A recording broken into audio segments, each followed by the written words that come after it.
कहना चाहूँगा कि क्यों डरे जिंदगी से क्या होगा, क्यों डरे जिंदगी से क्या होगा, कुछ नहीं होगा तो तजुर्बा होगा। टिंकू कुमार दास है। मेरे पिताजी का नाम श्री सुचित दास है। मेरी माता अंजना देवी जो हाउस वाइफ है। मेरे पिताजी अभ्यास में जितना पसीना बहाओगे युद्ध में खून उतना कम बहेगा। मेरी पूरी पढ़ाई मधुपुर में ही हुई और सरकारी विद्यालय मधुपुर कॉलेज से, और अपना ग्रेजुएशन मैंने किया। कहते हैं कि मधुपुर में उस तरह का व्यवस्था नहीं है सरकारी। यह संसाधन और परिस्थितियाँ नहीं बनती है। सही डेडिकेशन से प्राइवेट से मैंने इंटरव्यू दिया था, उसमें मात्र मेरा प्रश्न मैंने लगभग 2016 से पूछा था। नहीं करना है फिर अपने आप में कोई तो ऐसा भी दिखाई देगा, राह में कोई तो ऐसा भी दिखाई देगा जो तेरे पैरों के छालों को बधाई देगा, और लेती है करवटे संसार ये जिसके दम से वो तुझे भीड़ में अकेले ही दिखाई देगा। तो निश्चित रूप से हर चोट से पहले ये सोचना है कि शायद ये अंतिम चोट हो। नमस्कार, मैं हूं मन्नू कुमार और आप देख रहे हैं जनमंच मधुपुर। आज हमारे साथ मौजूद है मधुपुर के शान टिंकू कुमार दास जी, जिन्होंने जेपीएससी में 246वां रैंक लाकर अपने परिवार के साथ साथ पूरे मधुपुर का नाम रोशन करने का काम किया है। सबसे पहले सर आपको बहुत बहुत बधाई और जनमंच मधुपुर में आपका हार्दिक स्वागत है। धन्यवाद मनु जी, और जनमंच मधुपुर की पूरी टीम को बहुत बहुत धन्यवाद। सर सबसे पहले हम आपसे जानना चाहेंगे कि सर आप अपना पूरा परिचय दीजिए, उसके बाद फिर हम आपसे सवाल जवाब करेंगे। मेरा नाम टिंकू कुमार दास है। मेरे पिताजी का नाम श्री सुचित दास है। मेरी माता अंजना देवी जो एक हाउस वाइफ है, और पिताजी मधुपुर के रहने वाले हैं। हम मूल मधुपुर भैरवानवाड़ी के ही रहने वाले हैं। रिजल्ट आया उस समय सर, सबसे पहले आप किनको बताएं सर? हम सबसे पहले सोए हुए थे। रिजल्ट तो सब जानते हैं 3:30 बजे रात आया था। अच्छा। तो सोए थे तो पत्नी बच्चे थे उनके बताएं, फिर अपने माँ पिताजी बताएं, अपना जो दोस्त था उनको बताएं, फिर बाकी परिवार तो वाले सर सबको। आपका जो रिजल्ट आया तो क्या सर आप पहले से कंफर्म थे कि इस बार मेरा एकदम 100% श्योर है? मन में तो उम्मीद जरूर थी, पर मैं भी सोचता था कि शायद कुछ सेवाएं मिल जाएगी, पर प्रशासनिक सेवा के लिए मैं दिल से नहीं था, क्योंकि हो सकता मिल भी सकता था, नहीं, क्योंकि कंपटीशन निश्चित रूप से प्रशासनिक सेवा में ये दावा करना कि मिल ही जाएगा, ये निश्चित रूप से अतिशयोक्ति हो। के बाद आपका पूरा घर परिवार रिलेशन में सब जगह क्या माहौल है सर? सब जगह खुशी का माहौल है, सब निश्चित रूप से बहुत खुश है। आप कितना % खुश है सर इससे? इसको भी बयान नहीं कर सकते। मैं वर्तमान में देवघर जिले के करौ प्रखंड में VLW के पद पर कार्यरत हूँ। सबसे पहले हम आपसे ये जानना चाहेंगे कि सर शुरुआत में आप परीक्षा में सफलता पाने के पीछे सबसे बड़ी क्या रही? जेपीएससी जो एक पद है, निश्चित रूप से झारखंड सरकार की सबसे प्रतिष्ठित और सबसे अच्छी पद है। तो शुरू से प्रेरणा थी कि एक प्रशासनिक पद में जाना है, और वर्तमान में मैं जिस पद पर कार्यरत था, प्रशासनिक पद ही एक छोटे लेवल पर काम करता था, BDO sir, DDC sir, SDO sir के साथ। तो प्रेरणा मिलती थी कि मुझे भी तैयारी करना चाहिए और आगे बढ़ने के इन पदों पर जाना चाहिए। इसी से मुझे हमेशा प्रेरणा मिलती रही। अच्छा, ये सर दूसरा क्वेश्चन हम आपसे जानना चाहेंगे सर, आपका शुरुआती शिक्षा जीवन मधुपुर में ही रहा या फिर बाहर से भी पढ़ाई हुई आपका? मेरी पूरी पढ़ाई मधुपुर में ही हुई और सरकारी विद्यालय में ही हुई। मैंने अपनी प्रारंभिक 1 से 8 तक मध्य विद्यालय महुआ डाबर में पढ़ाई की। अच्छा। बाद में मैट्रिक मैंने SPM हाई स्कूल से किया। श्यामा प्रसाद हाँ, मुखर्जी हाई स्कूल मधुपुर है ना? हाँ। उसके बाद मैंने अपना इंटर किया मधुपुर कॉलेज से, और अपना ग्रेजुएशन मैंने किया IGNOU से। अच्छा। संसाधन और परिस्थितियाँ ये कभी भी बाधा नहीं बनती है। अच्छा। अगर आपका लक्ष्य, मेहनत और डेडिकेशन है तो निश्चित रूप से सफलता निश्चित रूप में मिलती है। अभी का युवा के लिए क्या कहना चाहेंगे सर? जैसे बहुत सारा युवा जो है कहते हैं कि मधुपुर में उस तरह का व्यवस्था नहीं है, सरकारी स्कूल जो है कि वो सोचते हैं कि गवर्नमेंट स्कूल में हम पढ़ाई करें, हमसे कुछ नहीं हो पाएगा, तो उनके लिए 2 शब्द क्या कहेंगे मैंने सर? फिर से वही कहा कि कभी भी बाधाएं जो होती है, संसाधन और परिस्थितियां नहीं बनती है। सही डेडिकेशन, सही मेहनत, सही लगन और लक्ष्य अगर सही हो और दिल से अगर मेहनत किया जाए तो लक्ष्य जरूर प्राप्त होता है। या सरकारी स्कूल हो या प्राइवेट स्कूल? बिल्कुल बिल्कुल। चलिए तीसरा सवाल सर हम जानेंगे कि सर जेपीएससी की तैयारी शुरुआत में आपने कब और कैसी की, और उस समय किन बातों को सबसे ज़्यादा ध्यान में रखा गया था? मैंने जो पहला अपना अटेम्प्ट दिया था 6 जेपीएससी में दिया था, उसमें मैंने PT पास किया, और मुझे कुछ शारीरिक प्रॉब्लम के कारण मैं उसका मेंस नहीं दे पाया। उसके बाद 7 जेपीएससी में मैंने इंटरव्यू दिया था, उसमें मात्र मेरा कुछ नंबर से रह गया था। अच्छा। और अंतिम आज परिणाम है कि मुझे 11th जेपीएससी में झारखंड प्रशासनिक सेवा प्राप्त हुआ। ये कब शुरू किए थे सर आप? मैंने लगभग 2016 से शुरू किया था जेपीएससी। 2016 से शुरू किए थे आप, 16 से शुरू किए थे सर, और ये 25 में आपका सामने परिणाम परिणाम रहा आया है जी। ना? कंटिन्यू मेहनत किए, गिरे, जी। उठे, फिर संभाल लिया अपने आप को, फिर जैसे कि मैंने कंटिन्यू। कहा कि पहला मैं मेंस दिया, बाद सेकंड में इंटरव्यू दिया, थर्ड में कंप्लीट हुआ। अच्छा अच्छा अच्छा अच्छा। सर हम चौथा सवाल आपसे जानना चाहेंगे, क्या इस सफर में कभी ऐसा क्षण आए जब मन में निराश आई हो? अगर हाँ, तो आपने खुद को कैसे अपने आप को मोटिवेट किया? निराशा का पल तो जीवन में आता ही रहता है, पर निराश होने से नहीं है। मुझे एक बहुत अच्छी कोट याद आता है यस सर। कि अभ्यास में जितना पसीना बहाओगे, युद्ध में खून उतना कम बहेगा, है ना? हमेशा मैंने जब भी डिमोटिवेट हुआ, जैसे मैंने कहा कि पिछले बार मेरा मात्र कुछ नंबर से रह गया था फाइनल, तो कहता है ना कि जो भी पीड़ा होती है, जो भी कष्ट होता है, उसको एकाग्रित करके उसी को अपना शक्ति बनाया मैंने। अच्छा, यानी फिर से अपने आप को मोटिवेट किए। कई ऐसा क्षण आया होगा कि लगा होगा कि अब नहीं करना है, फिर अपने आप को ये मैंने मोटिवेट कभी किए। मना ही नहीं कि नहीं मना करना ही है, नहीं ये किया ये आप। तो करना ही है इसमें, बस हो सके आज नहीं हुआ, नेक्स्ट में हो, जब हो, लेकिन वो तो करना ही है। होगा ही। सर 5वां सवाल हम आपसे जानना चाहते, जेपीएससी में इंटरव्यू में आपका अनुभव कैसा रहा? कोई ऐसा सवाल जो आज भी आपके अंदर में सर घूम रहा है, जो आप उसको बताना चाहेंगे? इंटरव्यू मेरा बहुत अच्छा रहा था और मैं उसे बहुत कुछ मुझे मिला।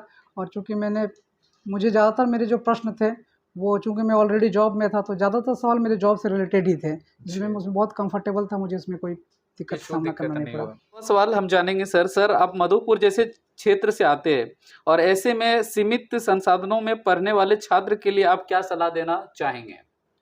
सीमित संसाधन तो निश्चित रूप से यहाँ है, पर निश्चित तो बोला ना, अगर मेहनत सही हो, सही राह में मेहनत हो और आपका लक्ष्य से अटल हो, तो निश्चित रूप से सफलता मिलती है। मैंने जब भी तैयारी किया, तो मैं एक बात हमेशा कहना चाहूँगा कि क्यों डरे ज़िंदगी से क्या होगा, क्यों डरे ज़िंदगी से क्या होगा, कुछ नहीं होगा तो तजुर्बा होगा। तजुर्बा होगा। सर 8वां सवाल जानेंगे सर, पढ़ाई के साथ साथ घर की जिम्मेदारियां भी होती है, आपने उस संतुलन को कैसे बनाए रखा सर? निश्चित रूप से था, क्योंकि मैं एकल परिवार में था, मैं जॉब भी करता था, तो निश्चित रूप से 8 घंटे की जॉब होती थी। हम लोग प्रशासनिक सेवा में थे, कभी-कभी तो और भी ज़्यादा होता था, तो उसमें सामंजस्य बनाना पड़ता था। शायद यही कारण रहा कि कुछ मुझे समय ज़्यादा लग गया, नहीं तो इसी कारण रहा। पर निश्चित मैंने कहा कि लक्ष्य था कि करना है तो करना है। करना है तो करना है। सर हम आपसे जानना चाहेंगे, आपकी सफलता में परिवार का क्या योगदान रहा? एक भावनात्मक पल जो आज भी आपको भावुक कर देता हो? ऐसा तो जीवन में बहुत पल रहा, क्योंकि परिवार के सपोर्ट के बिना कुछ भी संभव नहीं है मिलना। और एक छोटे-छोटे बातें होती है, जबकि व्यक्ति जब भी डिमोटिवेट होता है, तो मोटिवेट अपने परिवार को ही देख के होता है। और जीवन में कोई भी व्यक्ति जब कुछ करता है, तो परिवार के लिए ही करता है। तो कुछ पल तो बहुत पल हैं, कुछ पल नहीं बहुत पल है, पर वो बयान नहीं स्पीचलेस कर है। सकते। लास्ट सवाल सर, आज की युवा पीढ़ी बहुत जल्दी हार मान लेती है, उनके लिए क्या आप संदेश देना चाहेंगे? कहते हैं ना, मैं 2 लाइन सुनाना चाहूँगा जी। कि राह में कोई तो ऐसा भी दिखाई देगा, राह में कोई तो ऐसा भी दिखाई देगा, जो तेरे पैरों के छालों को बधाई देगा।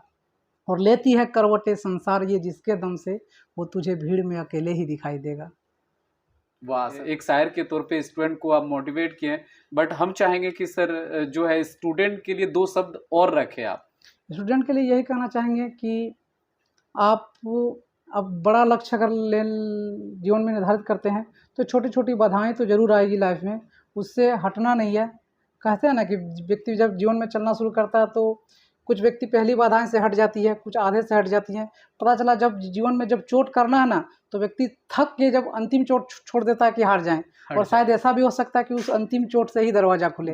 तो निश्चित रूप से हर चोट से पहले ये सोचना है कि शायद ये अंतिम चोट हो। ये बहुत बड़ा शब्द है सर, इसको हम बयान नहीं कर सकते। सर जब आपका रेस रहेगा सर? मैं जैसे मैंने बताया कि मैं वर्तमान में VLW के पद पर कार्यरत हूँ। मेरा भी कमोबेश काम वही होता है जो करना होता है, बस बात यही है कि मेरी क्षेत्र भी छोटी है। तो मैं जो छोटी-छोटी समस्याएँ होती हैं, जो समाज के जो निम्न वर्ग है, जिसके कल्याण के लिए मुझे काम करना पड़ता है, तो उसमें मैं पूरी ईमानदारी और निष्ठा से काम करूँगा उसमें। और जो समाज का जो अंतिम वर्ग है, उसके लिए जो सरकार की जो योजनाएँ चल रही है, विभिन्न विभागों को, उसको उन तक पहुँचाने का कार्य करूँगा। करना है। आने वाले जो स्टूडेंट हैं उनके लिए तो निश्चित रूप से इस सफलता है, तो ये मेरी सफलता नहीं, पूरे मधुपुर वासियों की सफलता, पूरे समाज की सफलता है। क्योंकि एक जब सफल कोई होता है, तो निश्चित रूप से दूसरे को प्रेरणा मिलती है कि ये हो सकता है। तो मैं जो और स्टूडेंट है जो तैयारी करना चाहता हूँ, उनको मैं कहूँगा कि नेक्स्ट जेपीएससी में लग जाएं। आप भी प्रशासनिक पदाधिकारी हैं। और एक लाइन फिर से अंत में छोड़ना चाहूँगा जी। कि जब ठान ही लिए हों ऊंची उड़ान का, जब ठान ही लिए हों ऊंची उड़ान का, तो देखना फिजूल है कद आसमान का।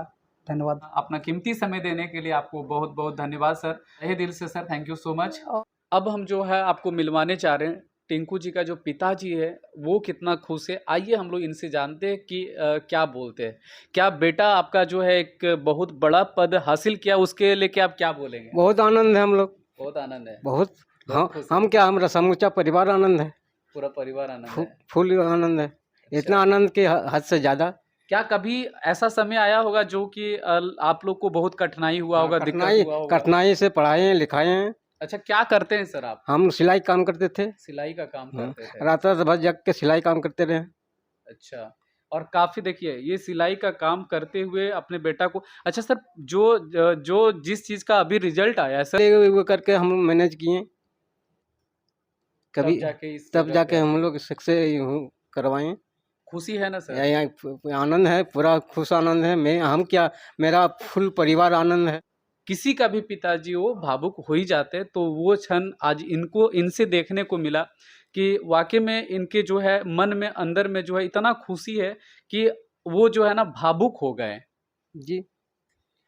आखिर ऐसा क्यों सर, क्यों भावुक हो गए सर आप बोलते बोलते? सुन, जो इनका जीजा जी है और बगल में इनका चाचा जी है, आइए हम लोग इनसे भी जानते हैं क्या खुशी फील कर रहे हैं, क्या माहौल है और कैसा लग रहा है इतना बड़ा। इतना खुशी हुई है कि आज दौड़े चला आया हूँ अच्छा, इनसे भेंट करने के लिए। आते ही इनको हमने पहले मीठा खिलाया अपने हाथ से, क्या कि इनका कहना वही था कि आप आइएगा तभी हम मीठा खाएंगे, नहीं तो नहीं खाएंगे। नहीं खाएंगे। तो अभी हम लोग जिनसे बात किए वो टिंकू जी का जीजा जी थे। अब इनका चाचा जी से जानते हैं कि आखिर ये क्या बोलते हैं और कितना खुशी फील कर रहे हैं। क्या नाम हुआ सर आपका? खुशी का तो ठिकाना नहीं नाम है। क्या हुआ सर मेरा नाम अशोक कुमार दास है। जी। मैं भी एक सरकारी शिक्षक हूँ, गिरिडीह में पोस्टेड हूँ। अच्छा। और प्रेरणा तो हमेशा हम लोग इन्हें दिया, लेकिन हम लोग का से कहीं अधिक बढ़ के इन्होंने काम किया।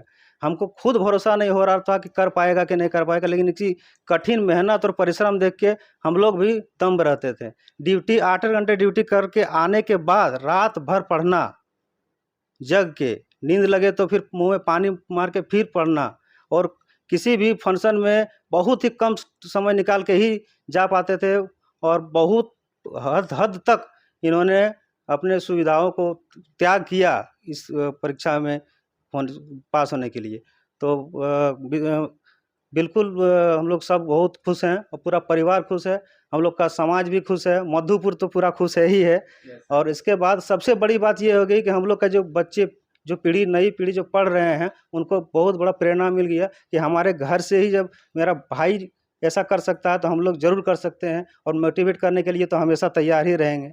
इसलिए हम लोग का एक बच्चा अगर इस पोस्ट में गया है तो इसका खुशी का ठिकाना ही नहीं है। अब इसके बारे में अब क्या बोलें सर? तो ये इनका चाचा जी रहे, क्या मिठाई जो है वो पूरे मोहल्ले में बंटवाएं कि नहीं बंटवाएं? मिठाई इनके तरफ से नहीं, इनका गांव वाला ही खुद अपने तरफ से सब कोई मिठाई बांट रहे हैं। इनको बोलने का ही मौका नहीं है, इनको सब आप मिठाई खिला रहे हैं और लाके हाँ खिला रहे हैं, दूसरे खिला रहे हैं, सब आ रहे हैं, गांव वाले मिल रहे हैं, पूरा गांव खुश है, पूरा समाज खुश है, मधुपुर खुश है, आप लोग मीडिया वाले भी तो खुश है। बिल्कुल, हम लोग तो खुशी के मारे हम लोग आपके घर तक चले आए कि मधुपुर में एक ऐसा जो होना चाहिए, ताकि जो है और भी हमारे छात्र लोग, जो स्टूडेंट है, जो हमारे युवा वर्ग है, कहीं ना कहीं निराश हो जाते हैं, तो कहीं ना कहीं ये वीडियो देखेंगे तो कहीं ना कहीं वो मोटिवेट जरूर होंगे।